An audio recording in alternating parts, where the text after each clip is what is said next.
San Francisco 49ers head to Minnesota this week to take on the Vikings. We're going to break it down right here with John Chapman from 49ers Rush on the game plan. Stick around right here on the Wayne Breezy Show.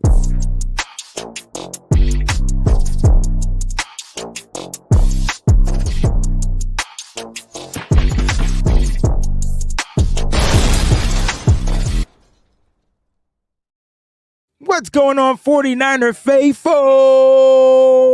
The tag team duel is back. It's your boy Wayne Breezy, John Chapman in the building. He's grooving, he's moving. What's going on, big bro? How are you doing? You look a little flustered. No need to worry, but listen, how are you doing? That's the first and foremost. Man, life is great. Just had a delivery that showed up hours late, so I was running around trying to get that whatever, but nowhere else I'd rather be. I'm here with Wayne.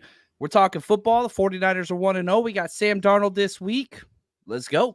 I can't wait. Now, listen, guys, make sure you hit that like button. Don't forget to subscribe if this is your first time watching the channel. Don't forget to subscribe to 49ers Rush as well as in the description of the show. You can go ahead and just click on the at 49ers Rush. It'll take you right to John's page. Make sure you give him a subscribe. All right, guys, I'm super excited because we're already into week 2. It feels like football's flying by already, John. Week 2 already. It goes quick. You know, we spend so much time in the offseason just trying to get to the point where understanding our team, who we are, and then as soon as that first game's played, you got film, you got analytics, you got PFF, you got snap counts.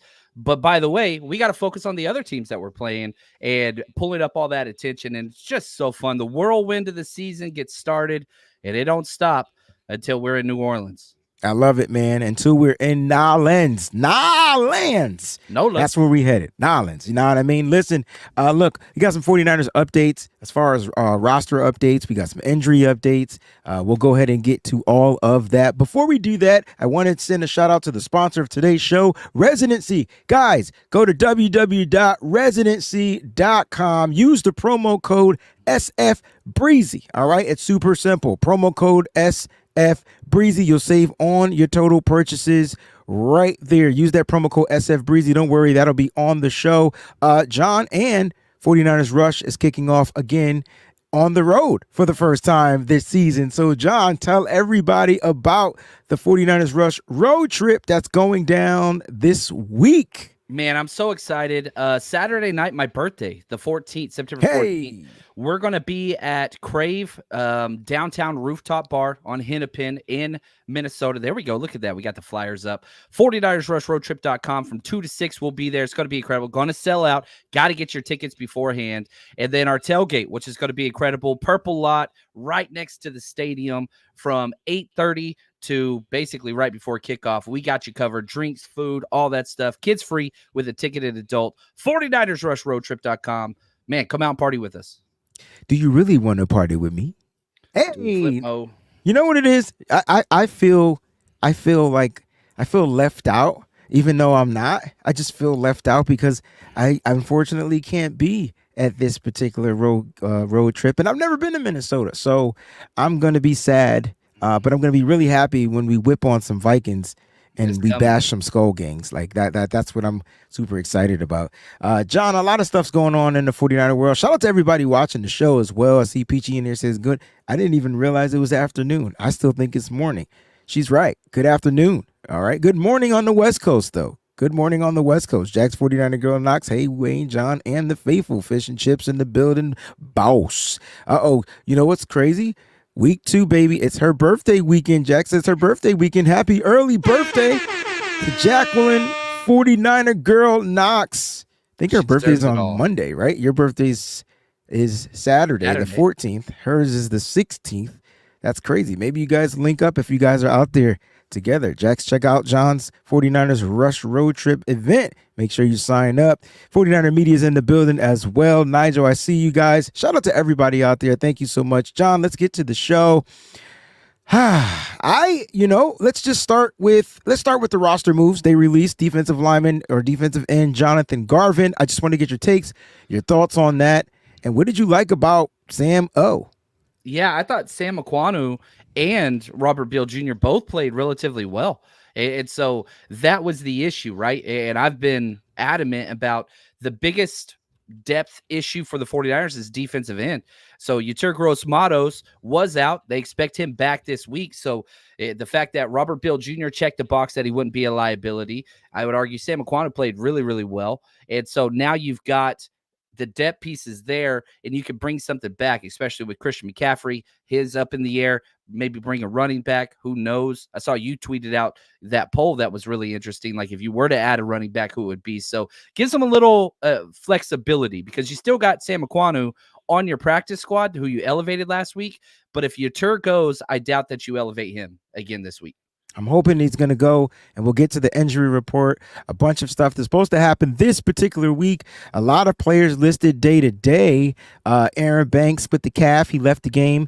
Let me just ask you this. How cool was it to see Spencer Burford line up at left guard? I will tell you this. This was in my film notes that I did. Just look at my smile. Yeah, it should give it all away. Was better than Aaron Banks. He only played 16 snaps. Banks played 56. Burford he had the highest pass blocking grade of any offensive lineman. The only person that had a higher pass blocking grade was Jordan Mason, of all people. And probably the biggest hit of the day, he pulled in the hole, and Jermaine Johnson, number 11, tried to step in. Like, it wasn't a pancake. That's not what it was. It was a little timber, like, boom, and just fell flat on his back. Like, it wasn't a pancake. It was way worse than that. Spencer Burford was pissed that he lost his job, got the opportunity, went out there and delivered. And I'm to the point now where I'm like, dude, Banks, come back healthy. We've seen you play through issues. We don't want to see that no more. You come back healthy. We're fine with Spencer Burford. I'm trying not to smile too hard. Because like I love Spencer Burford, bro. Yeah, he's awesome, man. And you know what? I hate football injuries, but maybe the injury was the best thing that happened to him because maybe it sparked a little bit of motivation. And I think the cool thing was just to see him line up on the other side. Just to see him line up on the other side. How well was he going to play? I'm still high on Spencer Burford, maybe possibly sliding in the tackle at some point, his natural position. But it was really good to see Spencer Burford go out there, even though it wasn't a lot of snaps. He looked really well in pass pro, and that was dope. But Banks, again, guard listed day-to-day. Jauan Jennings day-to-day. Any updates, John? Have you heard anything about this hip drop tackle? Because I thought that it was illegal, and why is it so hard for the officials to see it in real time? Maybe. I think that's my question. They didn't call it in several games. There were several, probably 2 or 3 that I remember where it was like, oh, there it is, and they didn't call it in any of them. So the league puts out emphasis on certain rules.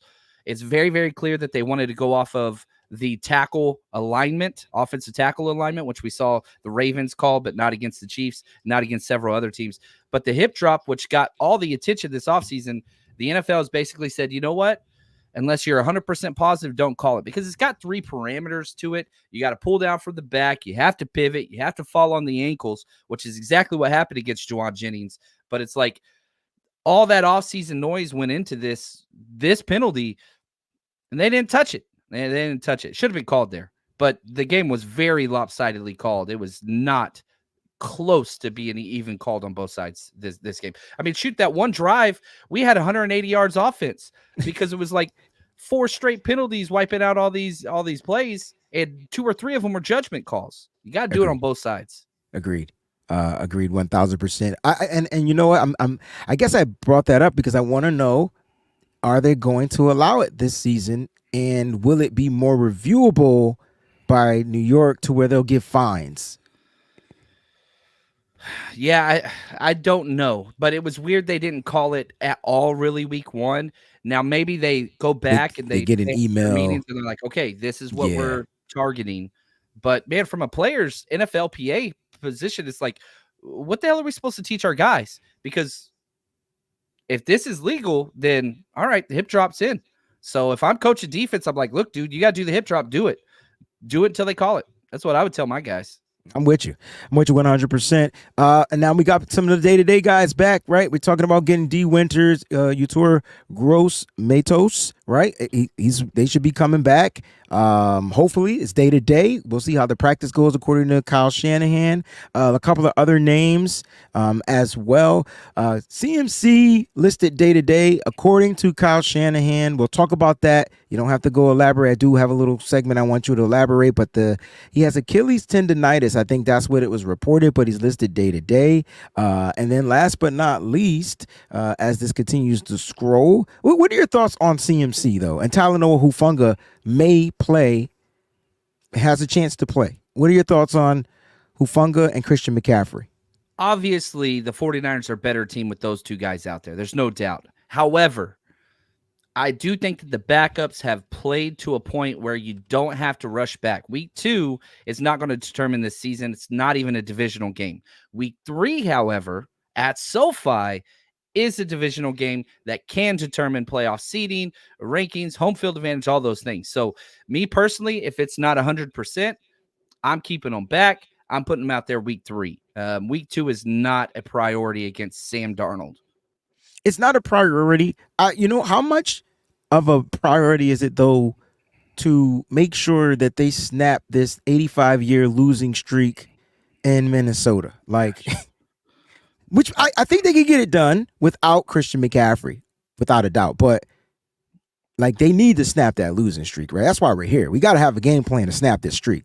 Yeah, the game's important, but like again, you win your division, then you focus on your conference, then the other one, the AFC games. But Bingo. So the game matters. They're 1-0. They got your old quarterback. They're part of the Shanahan quote unquote scheme, even though Kevin O'Connell's never coached with them. He's coached with McVay and Jay Gruden, kind of took a lot of the things from there, but you got to go get it. And you're 6-point favorites right now. So, and that's without the CMC issue. So, like, if CMC plays, that's going to jump up to 7 quick. So, if you're one of those people that's like a big time bettor and you think CMC's playing, you better go get that bet in quick because that will adjust the line before 100%. It jumps up. Okay. Okay. I got you. Speaking of CMC, here's the rumor. There's a rumor going around saying that there's a possibility that CMC goes to the IR. I want to know John Chapman's pros and cons of this particular situation. If it is to happen, what are what's the pros and what are the cons? So if you put them on IR, you get to pull somebody up and they'll be on your active roster. That's the only positive. So if you were going to do that, you should have done it before week 1. And if they put them on IR now, that is a major red flag that they really weren't aware of how bad this was. And so that kind of goes with the whole Shanahan. Look, we thought it was a game time decision. Turns out it wasn't good, whatever. But if they put them on IR now, that's a huge red flag for just how bad this injury is. So we'll have to see because you have to miss 4 games no matter what. Hopefully he just misses 1 more, but the body says what the body's going to say. Yep. All right, let's say he goes to the IR. You're talking about pulling up somebody off of the practice squad. Do you think the 49ers go out and they look to sign a free agent running back? I put out a poll on Twitter, and let's see if I can find it because I suck at finding stuff as quick as John does. I have that same problem all the damn time, man. We all do. Hold on, John. I got something for you. A bullshit? There we go. A bullshit? John, you're quick with it. I just wanted you to know that. All right. So I got the poll going on. Let me go ahead and get that pulled up. And I'm just curious, Tanisha, good morning to you as well. And good morning to the rest of the faithful out there. Thank you for tuning in. John, I got a few names up here. Now, I want to know if there's another name or anybody of the other NFL free agents that you feel may fit the suit here in San Francisco. And so here are some names. And the reason why I picked these names because I thought about them being dual threats in the pass catching game. Now, Damian Harris is up here. I believe he officially retired, but players can unretire just like that. So Damian Harris, Matt Breida, Kareem Hunt, Marlon Mack. We should have had Marlon Mack when we drafted Joe Williams. I don't want to go down that whole rabbit hole, but that's okay. But that's important. Hold that thought. Hold that thought. That's important. Hold that thought. Keep going. Sorry. I agree with the people. In your poll results, 52%, the majority said Matt Breida. I think you want somebody that's been in your system, that knows your system, that doesn't need all the reps, because you still got a lot of guys. You got your depth chart right now without Christian McCaffrey. Jordan Mason going to be the bell cow. We already saw that. Isaac Correndo was the first off the bench in the game. He didn't get the playing time, but we talked about that on yesterday's show where Jordan Mason pulled himself out because he was tired. Isaac Correndo went into the huddle. Then they had a timeout for an injury. Jordan Mason came back out. So the depth charts, Mason, Correndo, Patrick Taylor Jr., you've got Keyshawn Vaughn on your practice squad currently. Matt Breida, I think, would be the clearest addition. Yeah, because the guy's been in the system, but they also let him go probably with a designation to return back to the squad. I think they had some type of nice little private conversation. But let's just say they don't go with Matt Breida. Let's just say they don't go with the familiar face. Let's say they want to go with an unfamiliar guy. These guys are all under the age of 32, by the way. I wanted to put that out there. I told you to hold that thought on Marlon Mack, because you said that we should have drafted him when we drafted Joe Williams, Kyle Shanahan's pick. Let's go to Marlon Mack for a second, because Kyle Shanahan and John Lynch are notorious in getting players that they did not draft that they may have looked at back on their roster at some point during their tenure. So let's talk a little bit about how these other guys could help make the roster better. Yeah, I think Marlon Mack would be the clearest fit. There's no doubt about that. It's just, would he play? He hasn't really been in our system, quote unquote. So that's one of the ones where it's just like, that's kind of interesting. Now you could add somebody, and this is a weird one, like somebody like a Myles Gaskin, who has been in that system. He's on the Minnesota practice squad. Mm-hmm. He got elevated and got snaps last week. You could pull him to your 53 if that was like.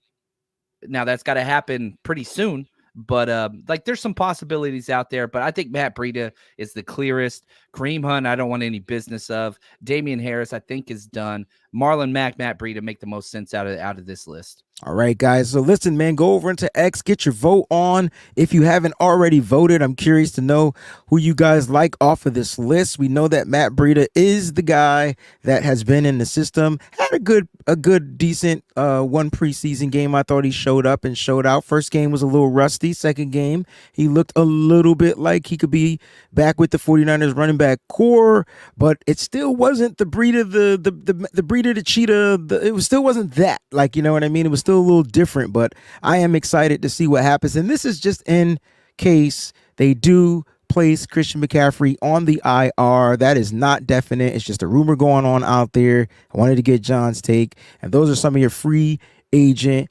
options. All right, free agent options. John, we do want to give a round of applause to the best damn kicker in football. What's his name again, John? Because people. Moody. Moody. No, because John, you a little different on Michigan Jake Moody. Okay, I listen. The name you saying is perfect. I don't care about the name. I want to talk about your take on Jake Moody, because I love it when you're here and when Moody does great. When Moody does bad, it doesn't faze me. But when he does great, I like to hear. First of all, you're at the game. You give your halftime point stats, and then you say, yeah, but Moody is good. You don't know how much of a cheese glow was on my face to watch you write that Moody was money. Like, that made me good. Nigel says, congrats to Moody, NFL Special Teams Player of the Week, 6 for 6, 250 burgers, and he just couldn't miss. Yeah, I don't know about you, but I got so many emails and DMs. Oh, I won my fantasy league because of Moody. I won my fantasy because that dude just delivered. And so props to him. I love it. Building the confidence. And if you could get that solid performance from a kicker consistently, it's going to make a big difference. Now, I've been one of the most, I don't believe in spending draft capital on kickers or punters. I just don't believe in that. But hey, you did. And you stand on that. I will say that. He's going to be here. And I'm happy for that. And you're a firm stander. It didn't matter who the kicker was. You just don't waste your capital on those positions. You are firm on that. But he's been awesome. He's been great. And I hope it continues. I really do. Yeah, it looks like Moody's just no longer in his own head. And I think that's the key. Now, let's see how he kicks on the road. It's going to be in a dome, so there's not going to be any wind. So this should be relatively He good. missed one in Minnesota last year. Last year, Uh-huh. But yeah, still, we'll we'll see. I see. mean, we lost by 5. That field goal would have kind of changed it, but with the way the game ended, really didn't affect it, but amped up the pressure. He had to score a touchdown to win it at the end. So, yeah, curious to see how he responds to that, because that Minnesota crowd's for real, and they've got a little bit of hope. Not much, but they got a little bit after that week 1 performance. So, yeah, I'm excited to see how Minnesota's going to respond. All right, now before we get into the game plan, because this is where I get to sit back, take notes, and shut up and listen. John, if you want to share any screens, be my guest. Before we get into the game plan with John Chapman, I definitely want to look at where everyone is ranked after week 1. All right, now we got the power rankings going down right now. So this is Fox. I like Fox's power rankings the best. I don't know why, I just do. Something about Fox, right? So KC 1.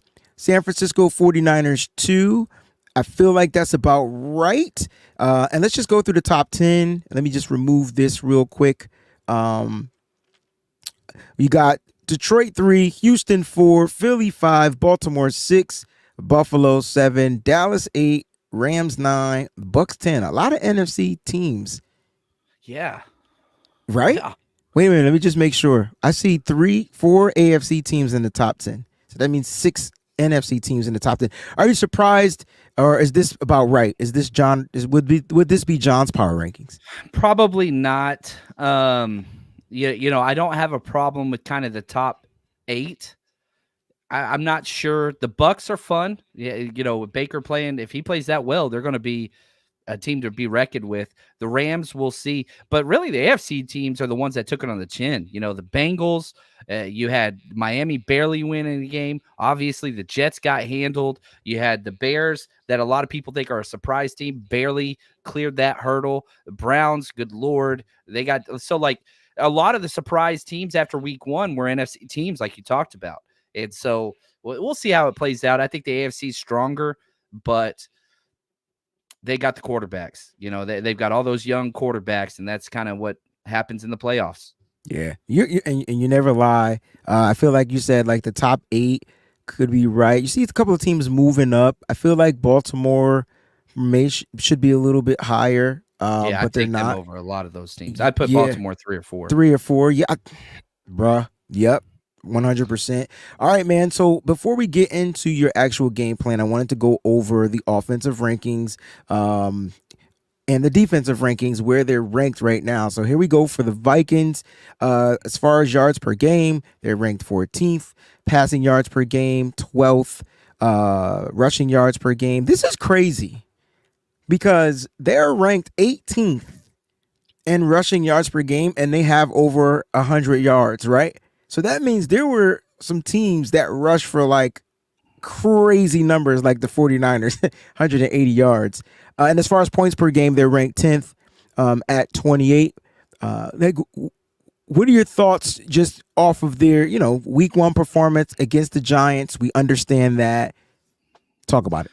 Yeah, I like their offensive ranks. It's pretty incredible because I don't think that the Giants are a bad defense. I think they have a great defensive line. I think they got some decent, solid pieces throughout. But the strength of the Giants team is their defensive line. And the Minnesota Vikings neutralized that with ease. A lot of that was Sam Darnold. A lot of that was wide receivers. But Aaron Jones, he's PFF's number 1 ranked running back after week 1. Like, Jones created on his own. And so it worked. Now, is it going to work against a completely different scheme?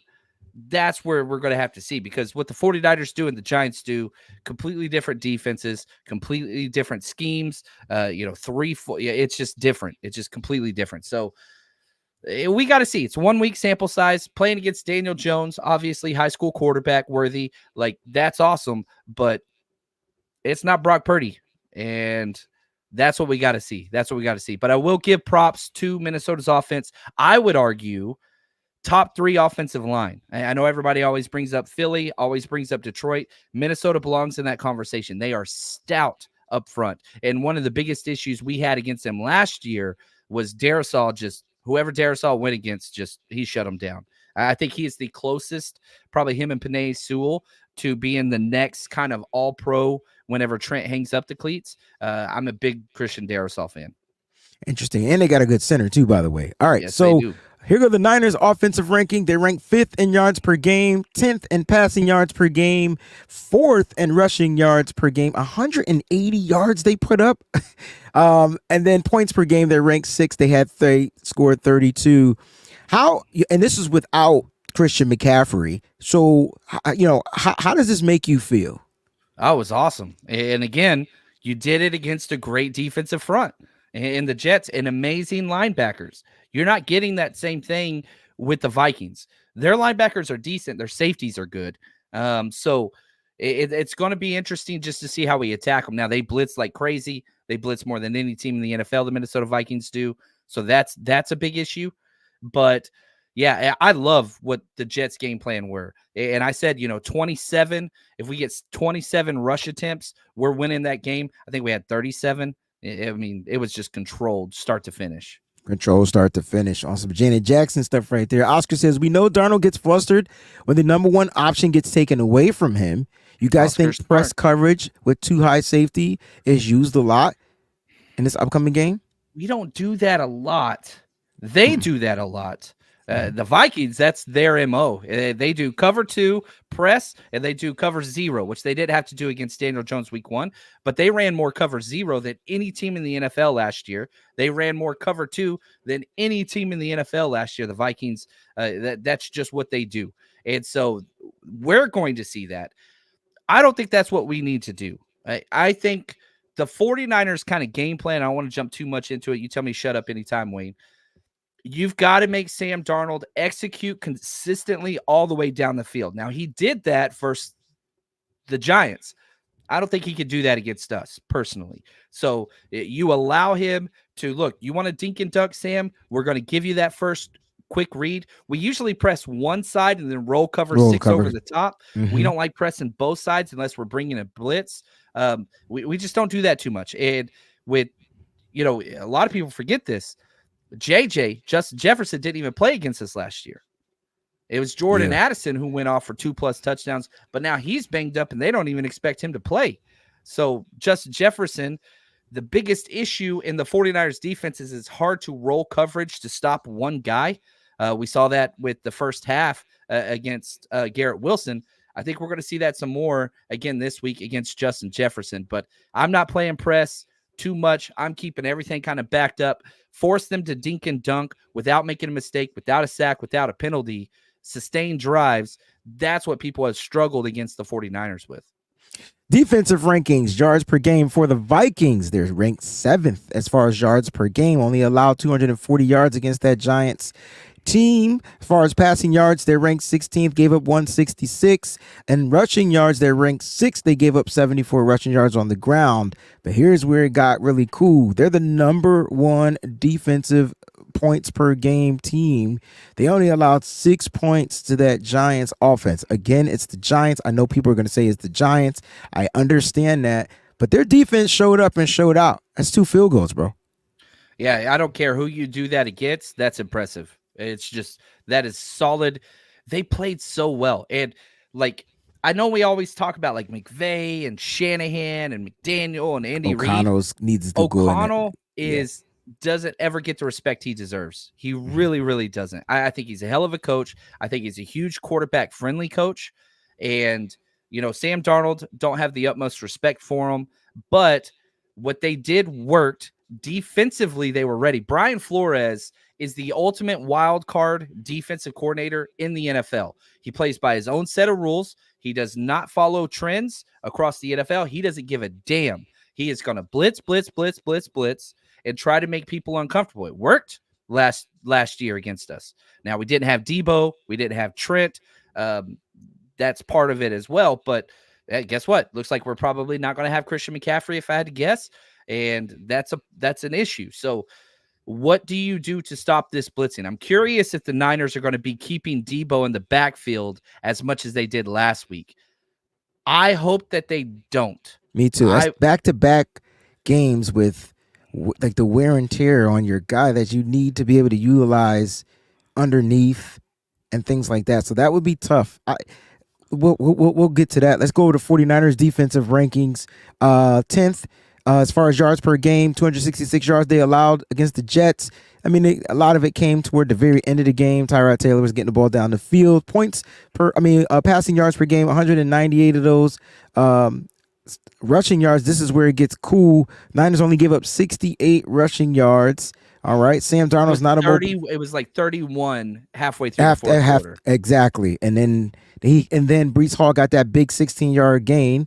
You can check that out on my Patreon. I did the explosive plays. Go to patreon.com/the Wayne Breezy. All right, sign up for that black tier, and you'll get that film. All right, and then points per game. They had him at 13 for the longest till about a minute 15 seconds left. But they are ranked 11, so the Niners are just outside of the top 10 when it comes to points per game as far as score on defense. How do you feel about the 49ers defense so far? Because it doesn't seem like this. It seems like their defense are better than what these stats say. Yeah, but you'll take those stats. Like, yeah, I do think that the 49ers are better than what that says, but I'll take that. Like, if you play that clean defensively, and really you had the one touchdown drive, and then you had the one where it was the penalty and the safeties just made a mistake. It was 3 mistakes on one play where they, Rodgers chunked it deep after Leonard Floyd jumped off sides. Like, it was so consistently just smooth, 3 and outs galore, turnover drives. Like, it was so difficult for the Jets just to find rhythm. And so if you could do that same performance that you did against Aaron Rodgers, against a better offensive line than Sam Darnold with the Vikings, man, I would take that in a heartbeat. You told me right now you could sign up for 68 yards rushing allowed. Oh, my gosh. I'm signing up right now. 49ers win this game. Easily.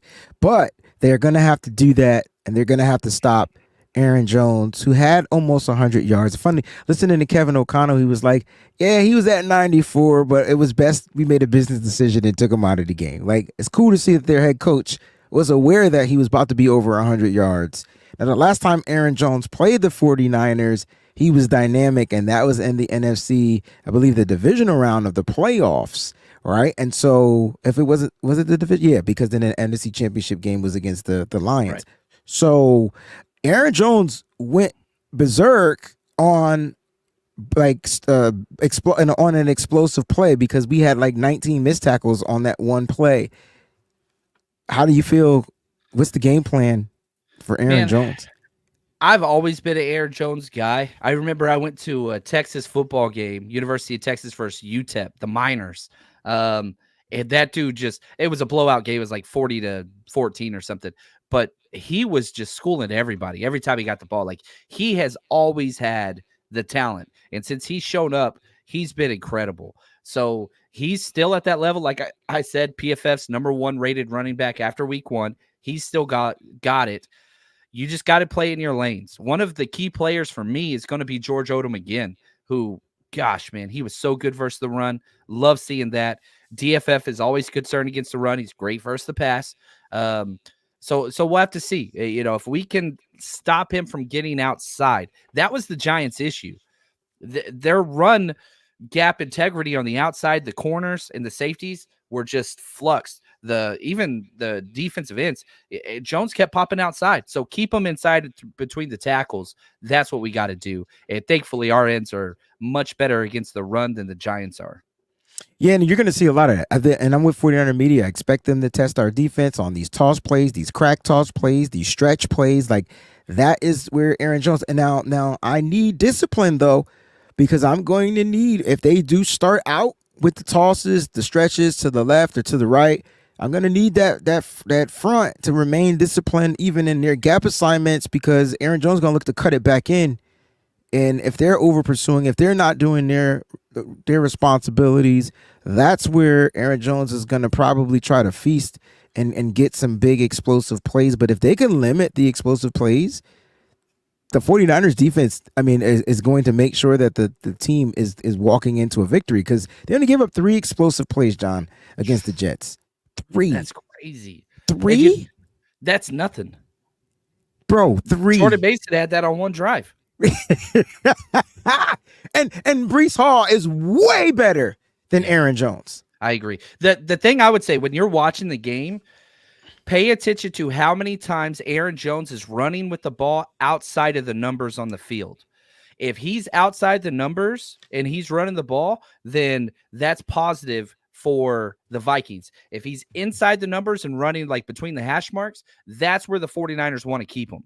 And that's where Malik Collins, Hargrave, Jordan Elliott, all these guys, Kevin Givens come into play. But we want to condense and bracket those running lanes. You don't want to see them run outside the numbers. That is a no-no for the 49ers. 100%. Any other things they need to focus on, defensively to counter this offense? We talked about what's the game plan for Justin Jefferson, because that's their guy. They're going to try to find a way to get him the ball. Are you bracketing him? What are you doing to prevent Justin Jefferson from going in? The only issue with Justin Jefferson for me, remember that time we played Jamar Chase and the Bengals, and they had to line up Jamar because Jamar they put him in a slot. And so like this is where it can get a little tricky, because the Niners, even though I love Diamador Lenore, it's Justin Jefferson's a different beast. So how are you game planning for Justin Jefferson? I think you start off just with kind of your base package and you don't really manipulate something else. Now, I would prefer cover 6 to be rolled his way, which means there's basically a split high safety behind whatever side of the field he's on at all times. That's what I would prefer, but you can't stay in cover 6 all the time. You're going to do your cover 3. You're going to do your quarters. Those are the times to be scared. Justin Jefferson's going to get his. He's the best wide receiver in the NFL, in my opinion. And so you just have to limit him and not allow him direct shop. If he's going to get catches, which the Niners will allow, those quick outs, those comebacks, all that stuff. The Niners defense, look, we will allow those things to happen, but we will not let you beat us over the top. Those post routes, those post corners, what he's really good at, we're not going to let him have those. So the gimme, the hitch, the stick routes, all that stuff, that's cool. We'll contest a few of them. I just hope that he doesn't burn us on third down too often. That's the concern. So you allow him to have the layups early, but on third down, man, you roll coverage his way, put a safety over the top, get in his face, contact. He's still Jordan. He's still Justin Jefferson, though. I mean, he's the best. He's the best. You're right. Now, let's just say, hypothetically, Jordan Addison is going to play. Let's just say he's going to play. Now you're talking about two guys that the 49ers can possibly give the 49ers defense a long-ass day out there in Minnesota. And so, like, what's the game plan when they got both of those guys out there? Because now you're not talking cover 6. Now you're not talking these coverages because is it going to be more man? Is it going to be more zone? Like, what are you doing? No, I don't think it's going to be more. We're a zone team, and I think we're going to stay in that. We don't blitz off it. I think even fewer blitzes this week, or especially like this is where the Steve Wilkes drama started last year. You remember like the all-out blitz right before the half. So you just, if you're Nick Sorensen, you're just like, look, man, we're going to do 5-man pressure, maybe 6 or 7 times. That's it. We'll do some stunts, but we're going to stay back and play our zone. And to be honest with you, the 49ers scheme defensively is designed to stop multiple wide receivers and to be sound across the board in coverages. Agreed. The problem with that scheme is whenever there's one red hot wide receiver, it's difficult to adjust to tailor to, we're taking this guy out of the game, a la Bill Belichick and kind of how he would double and whatever. Niners don't do that. Niners have never done that.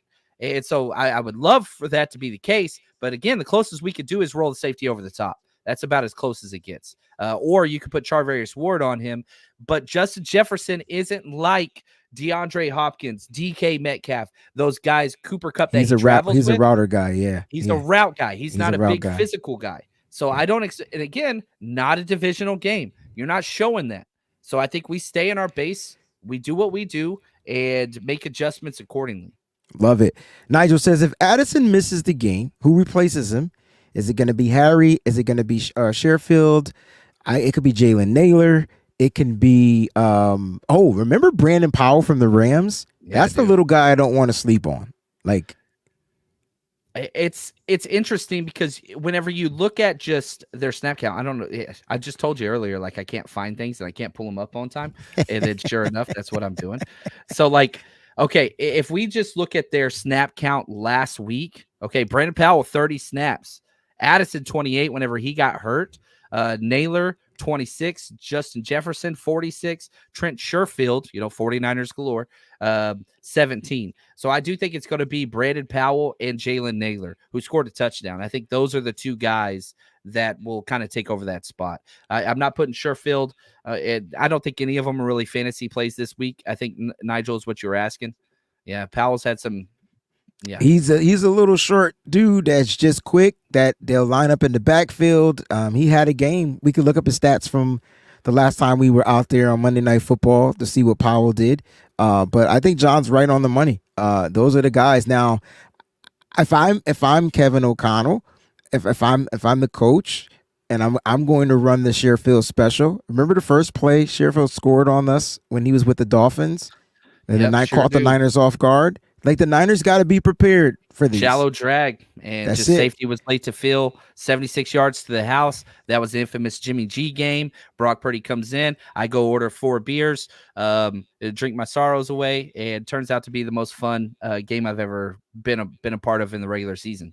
Yeah. So I would pay attention to that shallow route. And they might try to take advantage of the young safety tandem, even though George Odom does have experience. He's the most experienced of the safeties, but this is really his first go route starting at the safety position, right? We're talking about him starting at safety. So pay attention to that. I don't want to get caught by surprise. Let's flip the script. Let's talk about more of just what this Niners, offense needs to do against this Vikings defense that's only given up 6 points. And so let's talk about the Niners offense. We know it's hell of explosive with or without Christian McCaffrey. I think the question is, can Jordan Mason sustain where he started in back-to-back games? Yeah, I mean, that's going to be Brian Flores, the defensive coordinator for the Vikings. That's going to be his thing. And so they blitz like crazy. They have more guys in the box than any other team consistently. They walk their safeties down. Harrison Hitman Smith, like that's his name for a reason. And he had a great game last week. I don't think that dude's got like alligator blood. He's going to play until he's like 50. Till he's like 60? Yeah. Yeah, I respect the hell out of him. But like, so that's the thing. So if you look at the last time we played the Vikings, they blitzed the 49ers 21 times week 7 last year. 21 times. And so you're going to get a lot of gap shoots to stop the zone run. And they kind of have to guess whether we're slanting to the left or right as a defense. And if you catch them in that, that's where the big plays come. So I don't think we're going to see the steady 6-7 yards per carry from Jordan Mason. I think it's going to be much more 0 2 yards, 0 20 yards. Like an it's going to be explosive run. more. You're going to be a busy man next week because the down to down efficiency, because of the blitz, will decrease, but the big explosive plays will increase. It's because they're taking a chance. Yeah, hand in the cookie jar. Yeah, hand in the cookie jar. Interesting. Gotta make them pay. I want more play action, man.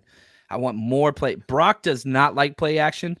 I really don't think that's his. Like, I think he had his best ball though last week in play action, bro. It was like he wants. And I get it. You duck. You fake the handoff. Your head's down. You look up. But the best throw he threw was this loft down the middle of the field. It was like he was painting a picture and sipping wine, fine wine at that. It was a beautiful throw. I did my Brock Purdy throws. I felt like he had one bad decision. He had a couple of bad throws, but only one bad decision. And I'm like, yo, Brock is going to be fierce. I think when the 49ers run game is as successful as it is, I think Brock gets more comfortable. He'll be more comfortable in the play action game. And you want to know that was the strength of former 49er quarterback Trey Lance. Like you play action all day. Boom, throwing the ball all the way down the field. I see man coverage, right? That's the difference. You're going to get a lot of man coverage. Lot of man coverage. Byron Murphy Jr. This is going to be great. This is going to be a great game. Yeah. And I'll say this, we know Brian Murphy Jr. because he was, first round pick or whatever for the Cardinals. They didn't know how to use him. They had him at outside. It was like, dude, this guy's a nickel. They finally moved him to nickel. He made the Pro Bowl. Then they moved him back outside the next year. And now he's in the Vikings. And Brian Flores is like, this is how you're supposed to be used. And so he's playing very consistent quality football. Now, some missed tackles are going to be an issue with him, but he's a good slot defender. So that's going to be fun. Just him against Juwan Jennings. They played against each other their entire career. Yeah. So, like, they know each other. And Juwan Jennings has gotten the best of them a lot of times. So that's something to pay attention to. Interesting. We got a Vikings fan in here. Vikings Jerome says what's up, man? it's a whole new defense under Brian Flores. It's a different defensive line. We can rush for and get pressure. Yeah, they didn't do one cover zero in week one. Which is what we were used to seeing last year, right? Yeah, I mean, they led the NFL in cover zero. That's where you have no safety help. You're blitzing, It's 6, all-out 7 blitz, man. plus, Yeah. and everybody else is lined up. Man, you didn't see it once last week. So I don't think that's going to be the case moving forward. Brian Flores is going to Brian Flores. That's what it is. And, in the past, it was, look, we've got Danielle Hunter, who's our all-star. We're going to tailor to him. Now, they picked up Brenner, though.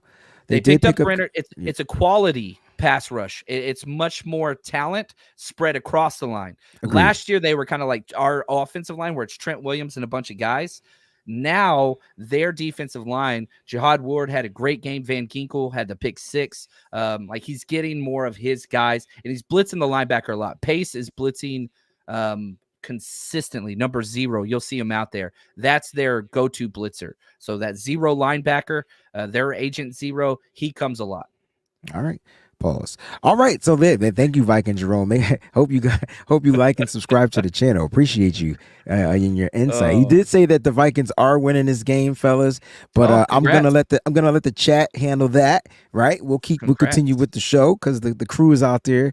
You got to be careful some of the things you say. All right. So look, great game plan. Got to be prepared for the blitz. Anything else that the Snyder's offense can do, to negate the blitz, like any quick throws, screens, things like that? Like I need that. I feel like this would be a good game for some tight end screens, for some wide receiver screens. Bump this jet sweep bullshit crap. Give the ball to the playmakers. Yeah, that's what I want. Misdirection in the sense of, we're setting up deep. No, we're setting up run. No, that type of thing. They're an aggressive defense, so you got to catch them. That's going to give you jailbreak screens to Debo. That's huge. I want to see a Kittle kind of behind the offensive guard, just where he does the curl, and then the blockers get out in front of him. I want to see that. I want to see Mason. Don't eliminate the entire running back passing tree just because Mason's out there. Give that dude a chance to prove he can't do it. He had one of those crucial third down catches last week. Catch. It was huge on third down. So nice little out route. Boom, boom. I'm working that all week in practice. Mason, you're getting CMC treatment today. You are running all the damn routes. Let's just see what it looks like. That was out of the backfield, though. My issue with Mason, can he line up and run the routes? Because that's the deception of Christian McCaffrey. It's like, oh shit, linebacker. You got a linebacker on him. Right? And so I'm not saying that Mason can't do it. That's not what I'm saying. We just haven't seen it. So do we try it in this game? Do we test their linebackers? Do we test their safeties in the running back route tree? Yeah, empty sets versus blitzy defenses is where Brock Purdy wins. Because when it's empty and you can tell with the motions who's in man, who's not, I'm telling you, 2 of the biggest plays of this game are going to be out routes to Brandon Ayuk versus the blitz. So I know Ayuk didn't have the great game, whatever else, and his snap count was right just past 50%. There's going to be 2 huge 10-yard out routes on 3rd and 12 that he catches and gets a first down this week. I mean, Ayuk needs to deliver, and I think he will. I agree. Game 2, he'll be in sync with his guy for sure. He'll probably catch 2 or 3 diving touchdown catches just so that, he can shut everybody up. This is going to be a great game. It's going to be a great game. I don't think they have anybody that can defend Brandon Ayuk. Just like, it's going to be tough trying to defend Justin Jefferson. Let's just keep it a buck. Again, real quick, another corner, Shaquille Griffith is their corner who was with the Seahawks forever. We know these guys. Are not new. Stephon Gilmore, who they just hired off the street. We played 4 consecutive years. I think it was 3 consecutive years. 1 with the Cowboys and then 2 with the Patriots before that. But we've seen these guys. You know what I mean? We know who they are. They know who we are. They're all rejects though from their other teams. They're kind of like the bargain bin assembled parts, like pieced together. Like that's what they got. How confident are you with your game plan and how confident are you with the 49ers executing? Man, there's a few wild cards that could show up. The blitz is the natural. It's kind of like the 3-ball in Didn't March see it Madness last week. tournaments. You know what I mean? Didn't see it at all. Didn't see it too much. But at the same, they blitzed some though. Yeah, they blitzed the 19 times. Yeah. But no, like the difference between Flores week 1 was 5-man pressure versus last year was 6-7-man pressure. Gotcha. Like it's not all out blitzes. He's still bringing 5 guys. So somebody's going to be in man coverage. So I'm very highly confident. Brock versus the blitz is huge. Last year didn't have Debo, didn't have Trent. It was a weird game. Kirk Cousins was maybe his best game all of last year against us.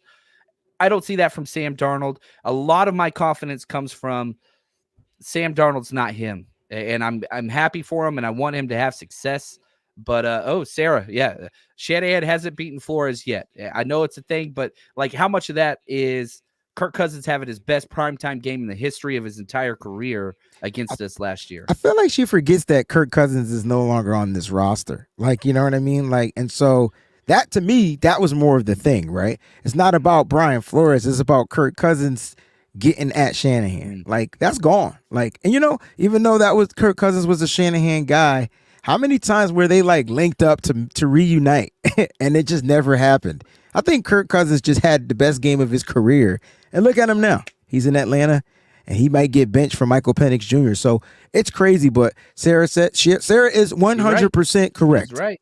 She's 100% correct. I just wanted to put that out there. All right. So I'm confident. 49ers Throwback wants to know 1, very confident, 10, not confident. Where are you? How did you type that so fast too, by the way? Like that with the emojis too. He's incredible. This dude's a superhero. I'm going to say 9. This was one of the games whenever I saw it, and it was just like, man, we match up very well against this team. I really do think that this is a bad matchup for Sam Darnold. This is a bad matchup for we've got our guys.